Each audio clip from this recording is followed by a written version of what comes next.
വർഗീയ പരീക്ഷണശാലകളാക്കാൻ അനുവദിക്കില്ല എന്നുള്ളതാണ്. ചില സ്വകാര്യ സ്കൂൾ മാനേജ്മെൻറ്റുകൾ ക്രിസ്മസ് ആഘോഷങ്ങൾക്ക് വിലക്ക് ഏർപ്പെടുത്തുകയും ആഘോഷത്തിനായി കുട്ടികളിൽ നിന്ന് പിരിച്ച തുക തിരികെ നൽകുകയും ചെയ്തു എന്ന വാർത്ത അതീവ ഗൗരവത്തോടു കൂടിയാണ് സർക്കാർ കാണുന്നത്.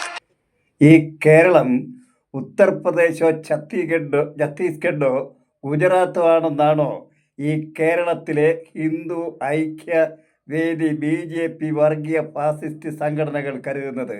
സ്കൂളുകളിൽ പഠിക്കുന്ന കുഞ്ഞു കുട്ടികളിൽ പോലും വർഗീയ വിഷം കുത്തി നിറയ്ക്കാനായി ക്രിസ്തുമസ് ആഘോഷം നിങ്ങളുടെ സ്കൂളുകളിൽ പാടില്ലെന്ന് പ്രഖ്യാപിക്കുന്ന വർഗീയ ഫാസിസ്റ്റുകളോട് ഞാനൊന്ന് ചോദിച്ചോട്ടെ.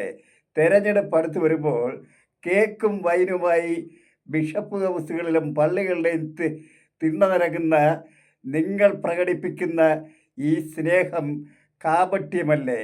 വർഗീയതയുടെ കാപട്യമല്ലേ?